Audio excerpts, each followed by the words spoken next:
Egypt's Great Pyramid, the tallest structure on Earth for thousands of years. It all started with the quest to make a gigantic pyramid that was perfect. Nothing on this scale had ever been attempted before. The Great Pyramid wasn't just a building, it is where the king would have lived eternally. For 4,500 years, how this supersized burial chamber was built has been an enigma. But could archaeologists now finally solve the mystery, thanks to amazing new discoveries? From a pyramid worker's journal, lost for thousands of years, this is a very new way to see the building of this pyramid, to a mysteriously entombed boat being excavated right now at the pyramid's base. This is #1 project, not only in Egypt, but in all over the world. Will these ancient clues and a pioneering new experiment I'm not sure if it will float or not. help bring the incredible secrets of the Egyptians back to life? Okay, guys, it's cracking. And reveal what it was really like for the people who lived and died creating the greatest monument the world had ever seen.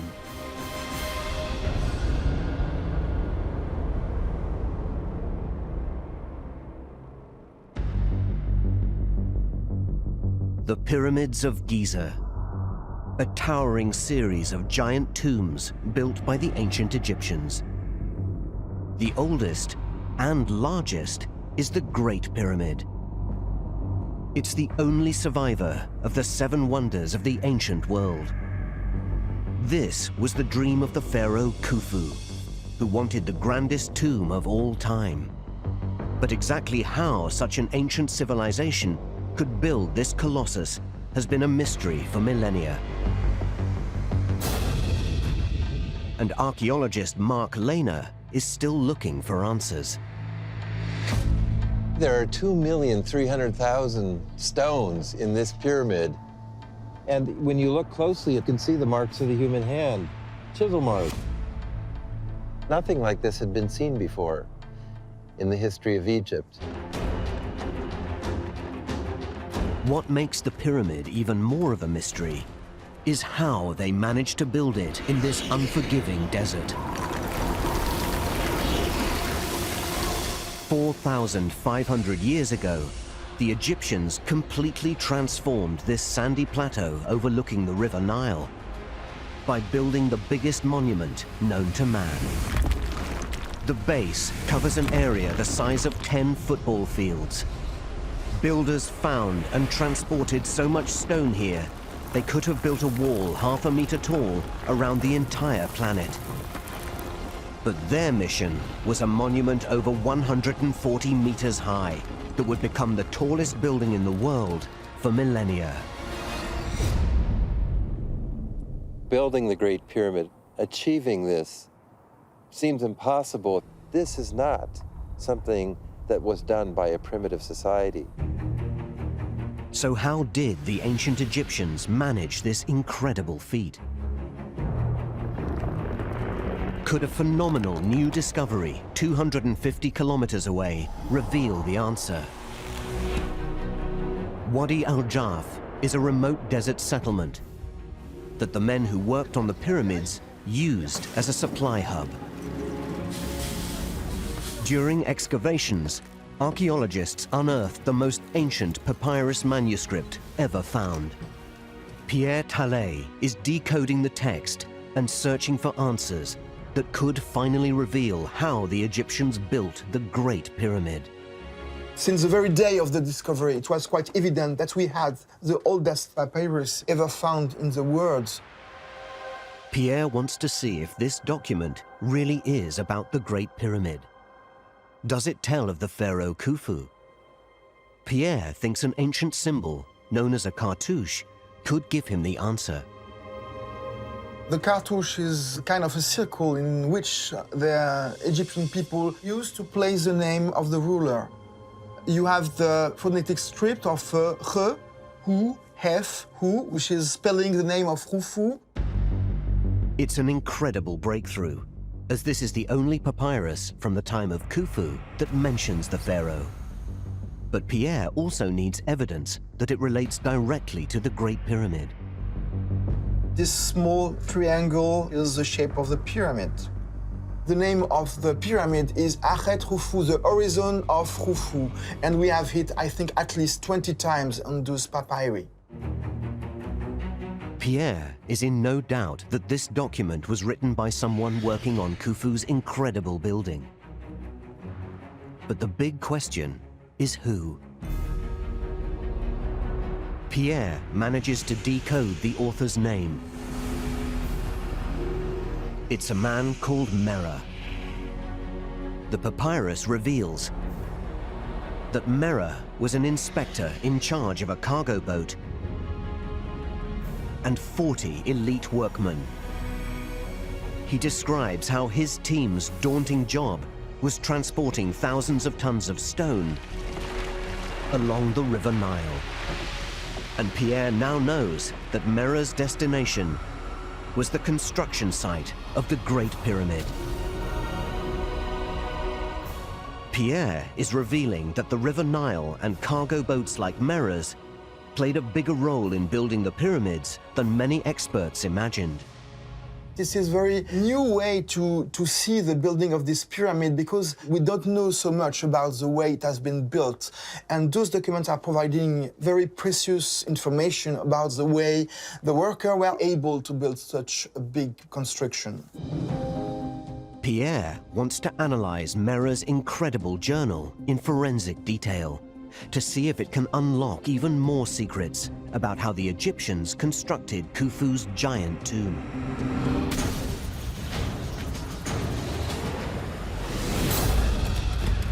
But in Cairo, one archaeologist wants to go even further. We have a lot of questions on the navigation on the Nile, for the working boat, carrying stones. I'm really excited. Mohammed Abd el-Maguid and his team think the best way to learn more about how Merah transported stone from quarry to pyramid is to recreate every step of his journey. Mohammed's plan is to build a wooden cargo boat using Merah's techniques and cut a stone from the same quarry that he used. He'll then attempt to sail the stone block up the Nile before dragging it to the foot of the pyramid. Merah added very good information for us, and maybe experimenting this will help a lot to get a step forward in the field. Mohammed's first challenge is to rebuild Merah's boat. The papyrus reveals the vessel was strong enough to carry giant rocks, but Mohammed needs more clues about how it was made and what it looked like. He thinks the answers may lie 20 kilometers from the Giza pyramids in Saqqara. This is an ancient underground tomb that was built just after the Great Pyramid for a man called T. It's the grandest and most highly decorated tomb for any non-royal in this area, showing that T must have been very important. This is the statue of T. T was one of the high officials. We have a lot of description of his jobs. One of them is the royal hairdresser. But it's not T's hairdressing that Mohammed is interested in. He hopes some extraordinary wall carvings will reveal the secrets of Merah's rock-carrying vessel. This tomb is very famous for its scenes of boat construction. On only one boat, you can count 13 persons. Everyone is busy with something. There are no written accounts from Merah's time of how they built their cargo boats. So deciphering these scenes is Mohammed's best chance of getting his vessel right. First, he sees what tools they had. Here you can see them, they were using the saw. Here we have they're just using the small blade of the adze. Mohammed can tell that the Egyptians made their boats strong enough to carry huge rocks through the precision and strength of their joinery. Everything had to fit exactly. They put the plank and they start to push it into the hull to make one unit. Here you can see between the two planks we have a tenon. They have to hammer them to force them inside. There is a lot of things to learn according to what we know from the old times. But most importantly, Mohammed can finally see what these boats really looked like and the exact shape they took. At the boatyard, the team is starting the build. Just like the carvings showed, in places the team will use long and very thick planks that run the entire length of the boat to give strength and stability. The tomb, it helped a lot in the development of the construction of the boat. The shape of the planks, the method of the assemblage, the importance of the beams. It will be interesting for us in order to understand how the ancient Egyptian man has all this trust in his skills. Mohammed's boat will carry an average-sized pyramid block. To cope with this 2.5-ton stone, Mohammed's vessel will have to be incredibly strong. Transporting rocks by boat was much easier for the ancient Egyptians than hauling them large distances over land. But there's a mystery. Today, the pyramid is over 8 kilometers from the river. So how did Merah get his boat and massive cargo closer to the construction site?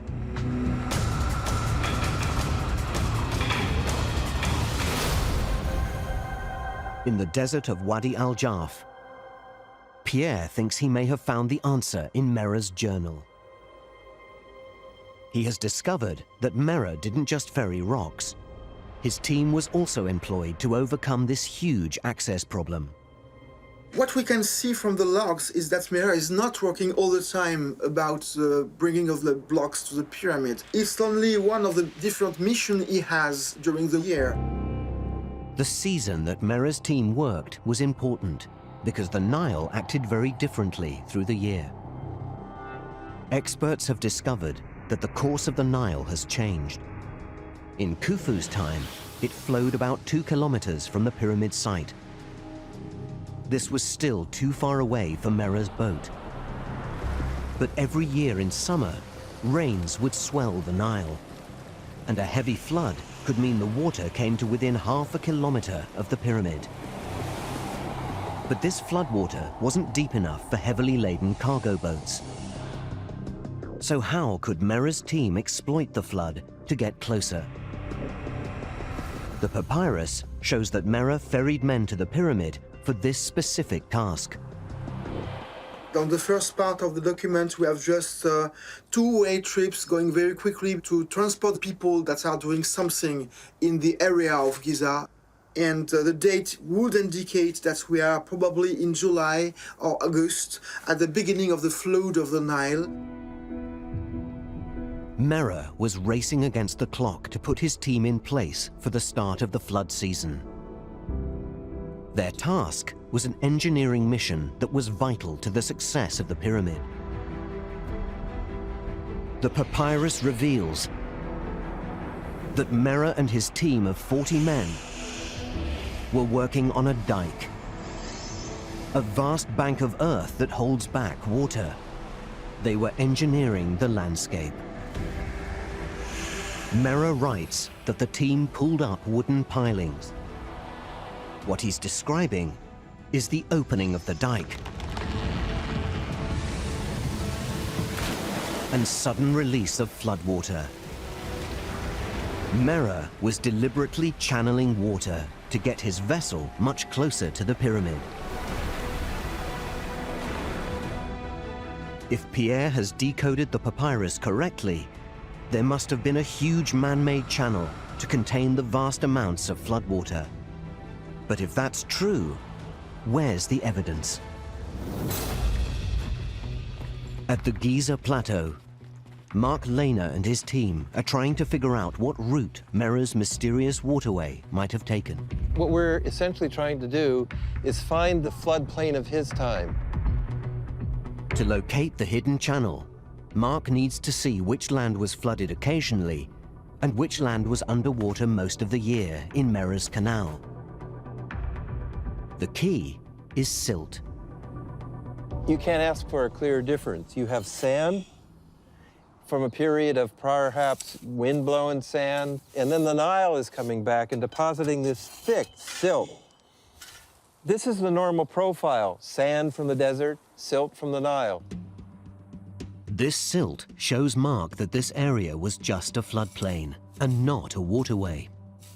But he's not giving up on the hunt for canals yet, because this silt was deposited long after the building of the pyramid. These upper silt layers are from the Greek and Roman periods. We actually know that from some analysis, but also from some pottery. And you still see some of this late Greco-Roman pottery embedded in these silt layers. Mark needs to find the silt that was deposited during the reign of Khufu. And he's tracked down samples from much deeper in the earth. For many meters, the drill cores came up with nothing but dry sand. And then suddenly they came down onto very concentrated, thick silt. The contrast couldn't be more stark. And the several meters of this concentrated clay told us that there must be an ancient waterway. So we knew Nile water had to be there, filling an ancient waterway with that clay and silt. We've outlined the central canal basin, which we think was the primary delivery area to the foot of the Giza Plateau. By analyzing core samples from right across the pyramid site, Mark is able to solve one of the biggest riddles of the pyramid: how huge blocks of stone were transported so efficiently to the construction site. 4,500 years ago, ancient engineers had to transform the landscape on a titanic scale. They built a series of canals, connecting large ports. When engineers opened dikes during the annual flood, water filled these cuttings to the brim. They allowed cargo boat crews like Merah's to dock within just a few hundred meters of the growing pyramid.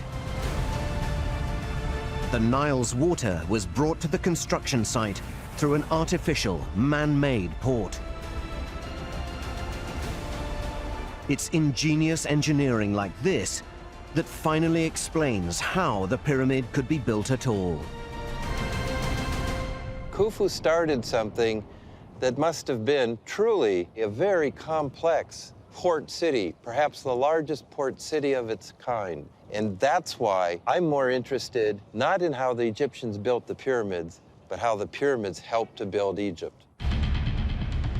Water was key to Khufu being able to construct his Great Pyramid. And archaeologists now think that the Nile wasn't just essential for transporting materials. Khufu could have used it to get workers to dedicate their lives to his monumental tomb. But how?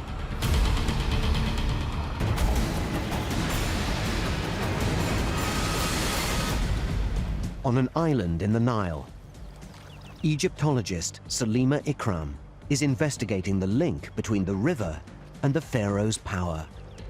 She thinks that the Nile was the secret to Khufu's authority and reveals why people like Merah were prepared to devote themselves to constructing his monument. The Nile was key to Egyptian civilization. Without the Nile, Egypt wouldn't have existed. Floods were vital to irrigate the land. So the Egyptians built Nilometers like this to measure the inundation. Water would come in and it would climb and climb and climb as the flood rose. And you can see all of these markings here that measure the height. When the flood reached a midpoint in this building, the ancient Egyptians knew a good harvest would follow. About here is where it would have been an ideal flood situation. Too far below, people would have been starving to death. Too far above, they would have been washed away, so there was no one left to starve. The ancient Egyptians didn't think of the annual flood as a natural phenomenon. It was something controlled by the gods. And that made the divine Khufu incredibly powerful. For the ancient Egyptians, the king was Egypt, the land of Egypt, and that also meant the Nile. So if the land was fertile and strong, it meant that was because the king was strong and good. If the Nile was failing, it clearly meant that there was something wrong with the king. So the king's success and his strength as a ruler, in fact, was also very much tied to the strength and power of the Nile. Khufu's masterstroke was to exploit the widespread belief that he controlled the flooding of this mighty river. Pyramid workers wanted to construct his giant tomb, as they knew that pleasing this powerful pharaoh would mean that the land would be watered, and they would not starve. Farmers would also happily work for him, and their taxes helped finance the giant build. From what we know from the few texts that are available to us, it seems that the floods were quite regular. So clearly, everything was working well. The country was rich, the land was flooding regularly, the pharaoh was in command, and he was able to collect a very good revenue in taxation. It is through the wealth that he accrued that the Great Pyramids could be built and his workers could be paid. So in fact, the whole taxation system is really linked to the pyramids and their construction. Khufu's divine control over his workers was essential, as many of the construction jobs were extremely dangerous and grueling. So what was expected of laborers by their ruler?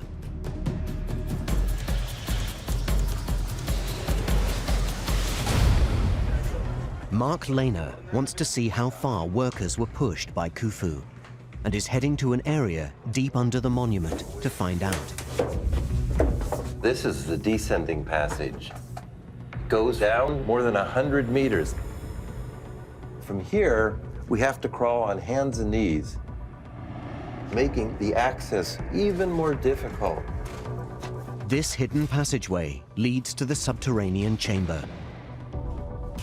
This is where Mark thinks he can find evidence of the extreme demands that Khufu made of his workers. We come in to what is essentially an unfinished artificial cave.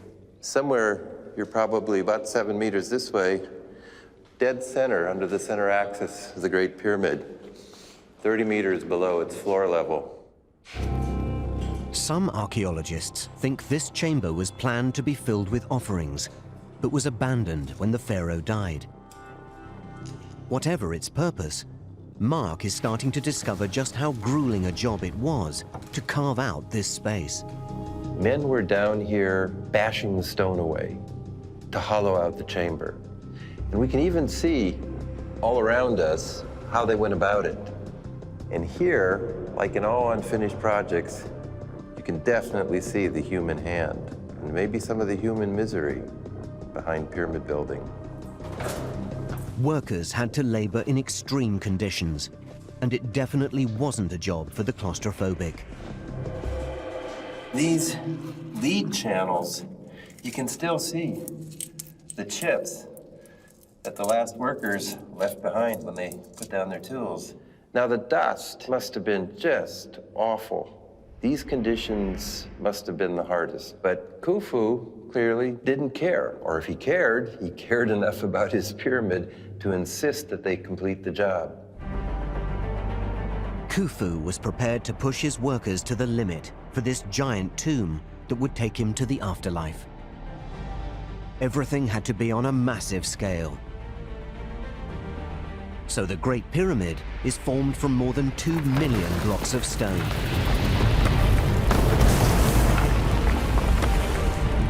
Underneath, 30 meters down, is the subterranean chamber drilled into the bedrock. This is one of 3 chambers in total. Within the body of the pyramid is a small room known as the Queen's Chamber. Just above A sloping hallway called the Grand Gallery leads to the focal point of the pyramid, the King's Chamber. This room holds a heavy sarcophagus at the very center of the pyramid. The pharaoh could only thrive in the afterlife if his mortal body was kept safe. And the bigger and more intricate this giant tomb, the better the chances that nobody would ever make it in and find his corpse. But the larger the design became, the bigger the number of rocks that had to be brought here by ship.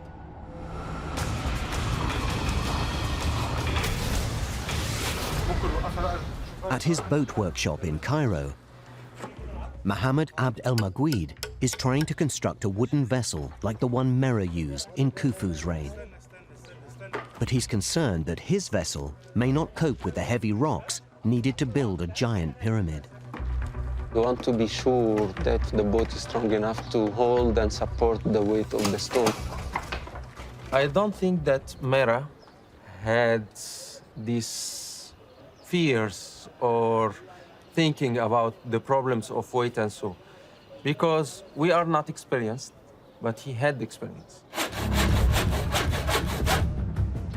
Mohammed's team have assembled the 8-meter-long boat using techniques learned from ancient tomb carvings. But they're still not sure what they should use to keep all the pieces together. Can Mohammed find the answer from one of the most remarkable new discoveries in Egypt?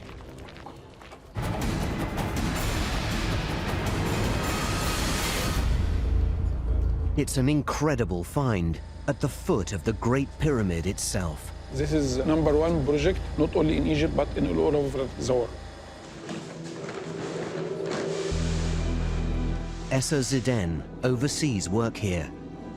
His team are recovering artifacts from a deep pit carved into the rock. What they have found here is astonishing. These are pieces of a dismantled ship. According to our analysis, this is the result 2600 BC. This is the same period of Khufu pyramids, so we know this is the part of King Khufu. I was very happy because I'm the first man to touch this wood more than 4,000 years. This dismantled vessel was an offering for Khufu that he was supposed to reassemble in the afterlife. The team now needs to try and find out what he would have used to hold it together. So far, they have discovered nothing that suggests metal or wooden pegs were used. Will working out how the pieces slot together give them the answer? The challenge for the team trying to reassemble this boat is that time has taken its toll on the wood. This wooden pieces, as you see, it was in very bad conditions, very deteriorated. The humidity and temperatures very, very high. This was the main factors of these deteriorations. Investigators inject resin and fill missing areas to restore the plank's original shape. This plank represents one of the larger planks that we've worked on so far. There will be bigger ones, I'm sure, but this one is about 8.5 meters long. Presumably one of the deck planks near the edge of the boat. If I can make this plank strong and stable, then we can learn a lot from the material, from the boat itself. It's like a giant but incredibly fragile jigsaw puzzle. So the best way to get answers is with the latest technology. After we finish conservations for each pieces, we also make 3D laser scan. We'll try to reassemble the boat in the computer because this gives idea about the shape of this boat without any risk with the original pieces. The 3D scans reveal that there are holes in many of the planks, which all line up. This suggests that the boat was never intended to have nails. Holes like this would have been used to loop rope through. Incredibly, the team has discovered that this boat was literally sewn together. We found it in the ropes like this, in the pit. They used this rope to join the wooden pieces together, to fix it together without any nails. The construction and layout of Khufu's ship provides vital clues about the techniques that must have been used to assemble boats at the time. But this was a ceremonial vessel that the pharaoh may never have even used on the Nile. Could rope really have been used to assemble cargo boats carrying heavy stones?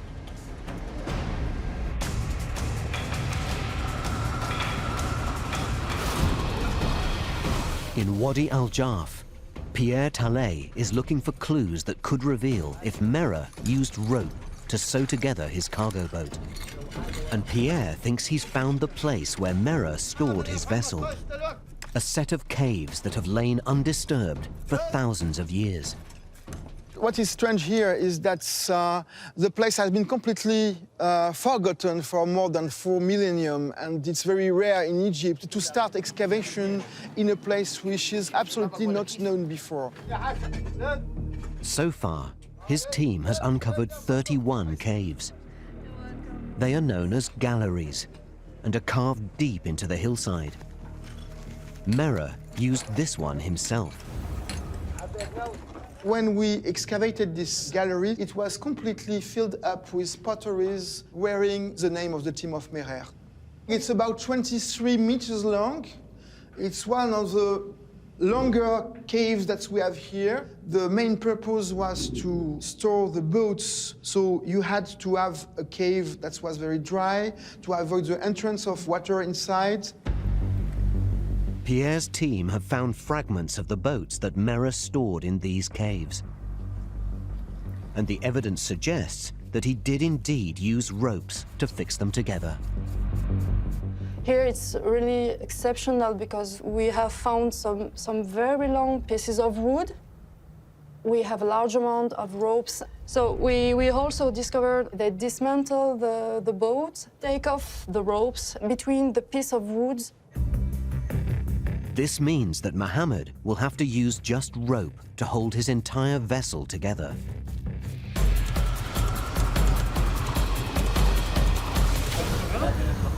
So back in Cairo, Mohammed's team now know what they are up against. But will their sewn-together boat ever be strong enough to take a huge rock? We have around 1,000 holes to cut.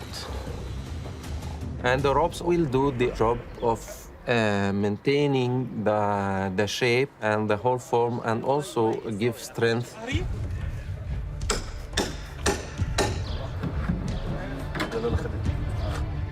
The team thread over 5 kilometers of rope in total, through holes carefully looped through the wood.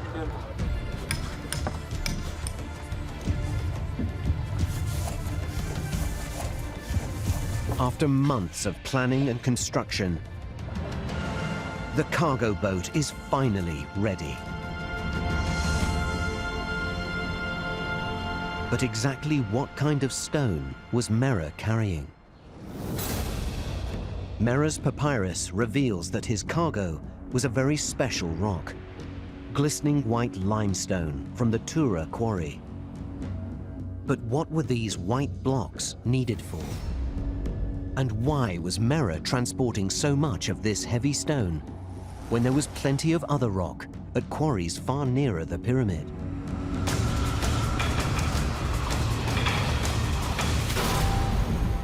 In Giza, Mark Lehner is investigating. So this is the fine white limestone, the kind Merah was bringing from Tura. It's some of the last remaining casing stones here at the center of the north base. That's what they used to cloak the outer pyramid, making joints so tight you can't get a knife blade in between. When the pyramid was complete, this would have been a blinding landscape. In fact, it must have been hard on the eyes. What you see today, though, is not the glittering pyramid as Khufu's engineers designed it. Unfortunately, out of more than 920 meters of casing stone at the base, only 50 meters are left. In the Middle Ages, builders plundered the valuable casing stones. So the pyramid now is mostly what lay behind them. The stones visible today are poorer quality limestone quarried from close by. Khufu only managed to get his record-breaking pyramid built by taking shortcuts wherever possible. The entire pyramid might look like it is built from just piled up rocks, but Mark is discovering this is far from true. Now, from a distance, this just looks like another block, but it's one solid piece of bedrock that the Egyptians left in the core of the pyramid as they quarried away the outer perimeter and leveled it. Ancient engineers left a bedrock mound under the Great Pyramid, like a huge raised foundation. This meant builders had to haul hundreds of thousands fewer tons of stone here. But this was just one of the time-saving measures that helped Khufu's engineers get the tomb built on schedule. They worked out that blocks in the center of the pyramid didn't need to be carefully cut and squared off. Gaps between them could simply be filled with rubble and mortar. Only the outer few layers had to be laboriously squared off by hand to allow Merah's casing stones to be fitted precisely. And so here, clinging to the pyramid, are these very irregular pieces set in great globs of mortar, just as fill, and you can see it, and you can see the slop factor in the pyramid. So what may look like shoddy workmanship is, in fact, another secret that helped the Egyptians succeed with their monster build. But it was only Merah's brilliant limestone that would give the pyramid its perfect appearance. So this had to come from faraway Tura. But what was involved in getting the huge quantities of stones needed using manpower alone?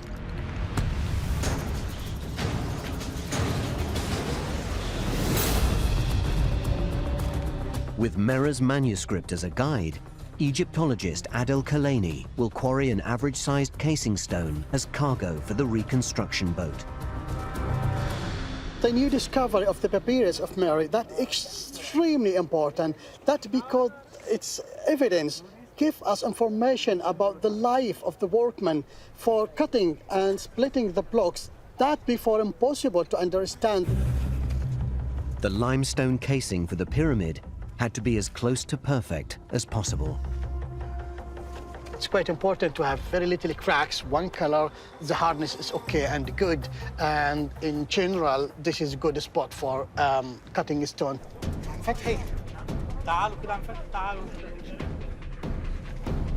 Outside Cairo, Tura limestone is still quarried today. But Adel and his team, led by veteran stonemason Fatih Ali Salama, will use ancient methods. Adel wants to cut a block over 1.5 meters long, almost 1 meter wide, and 1 meter deep. It will weigh about 2.5 tons. This is a chisel with a pointed edge, and this is actually one of the main tools that ancient Egyptian used. The sound actually with hammering, and also the sound with this kind of, of chisel, working with the stone, it was a kind of like a music for the workmen.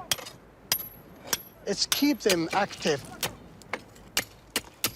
Merah will be very familiar with this kind of sounds, very familiar with this kind of scenes of the quarrying activities.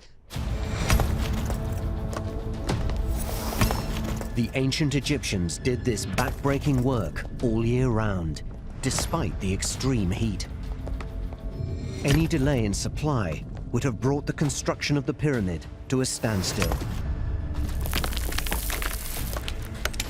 The team first cuts deep channels to carve out the sides of the block. If you go for the quarry faces in ancient time, you will find this more and less the same dimensions. The same techniques that used right now, it's also the same one used in all times.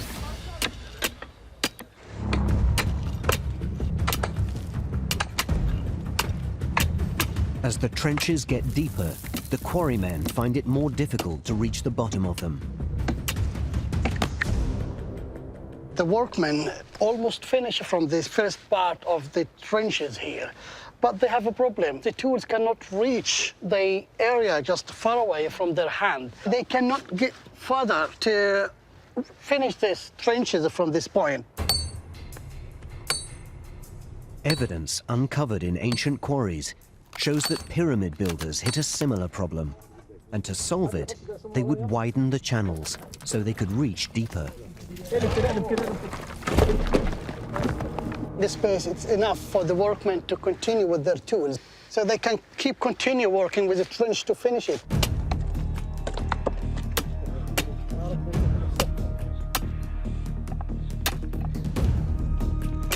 It takes 12 men, 90 minutes of grueling graft to hack out the shape of the block.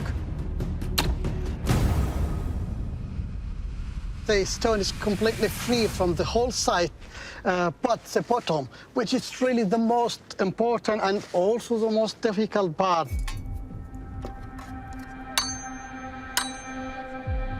If they damage the rock as they cut it free, they'll have to start from scratch.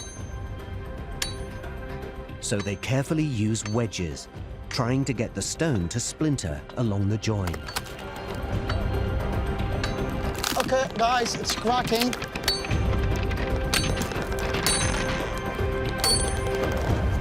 They've done it. But now they need to lever the huge block off the quarry face and roll it onto the flat ground below.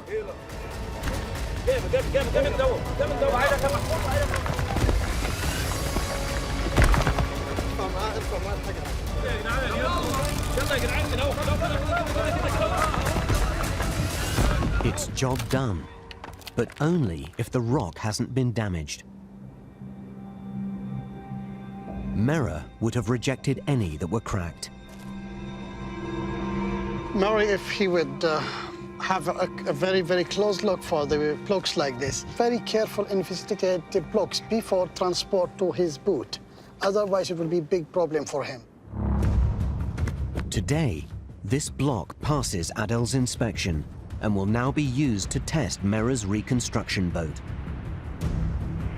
But how much stone like this did Merah carry on his vessel? Over at Wadi Al-Jarf, Pierre is looking for the answer in Merah's journal. Tura, it is a place where Egyptians were searching for fine limestone blocks. And we have two different positions that are recorded by the papyri, Tura of the south and Tura of the north. So they are, in fact, extracting the blocks from two different positions. I think everything is perfectly planned for the most impressive efficiency of the work. The papyrus reveals that Merah and his boat team sailed upriver to the quarry at Tura South. There, he spent 2 days hauling stone with his men. Each boat might have carried 30 stone blocks, weighing 2.5 tons each. Merah alternated between Tura North and South every 10 days. To deliver all 68,000 casing stones, needed 4 teams like Merah's, working for 25 years. When he switched from Tura North to Tura South, I think Inspector Merah is expecting the blocks to be ready to sail as quickly as possible. This was a massive and efficient production line, with no room for error or delays. But how will Mohammed fare with his reconstruction vessel?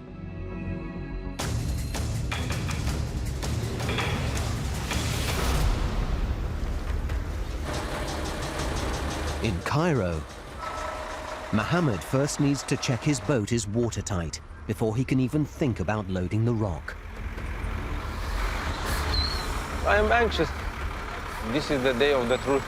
All of this will be examined in these 5 minutes when it will be in the water.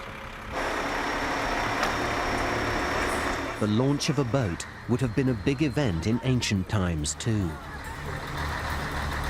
Mera, he would come to see his boat launch, to be sure that everything is safe for his mission. The boat weighs in at over 2.5 tons. They will take the truck out. The ancient Egyptians would assemble their boats on the shoreside and slide them to the water on wooden rollers.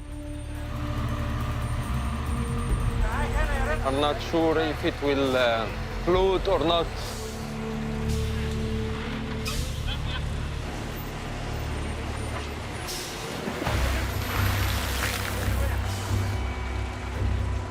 The boat holds the weight of people. But Mohammed needs to check how watertight the hull is. It's looking well until now. There is no water here. But Mohammed soon spots a big problem. We have some water. The question now is how much water the boat will take on. And Mohammed is getting worried. They will search from where the water comes, and they will try to stop it.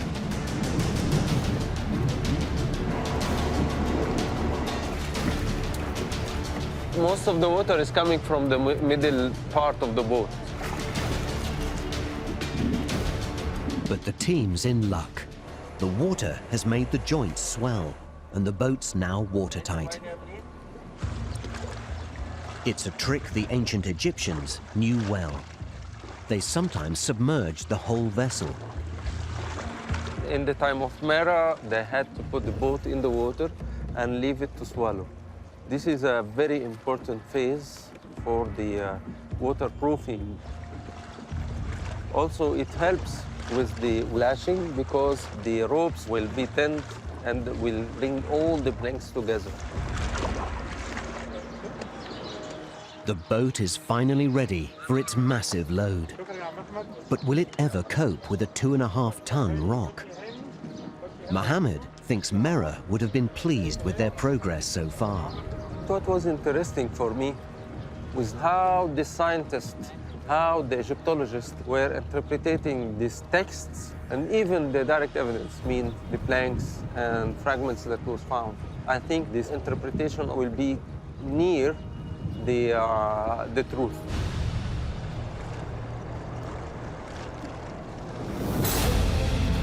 The discovery of Mera's manuscript, hidden waterways, and a giant boat buried as an offering to Khufu are finally revealing the secrets of how the ancient Egyptians really constructed this giant pyramid. It may be in an inhospitable desert, but archaeologists are discovering that water and ships played a bigger role than ever imagined. In fact, Khufu used the power of the Nile to ensure his workers never gave up. But as the team takes on the Nile and tries to get the rock to the pyramid face, they will unlock even more surprises about what it took to build the biggest tomb the world had ever known. Next time, there are more mysteries to solve. How did the Egyptians control a boat with a massive rocky load? There is some water, you know. How did the pharaoh feed and house his giant workforce? Are we on the spot where Mera and his men stayed overnight? And how could manpower alone drag the huge stones over land? It's stuck somehow.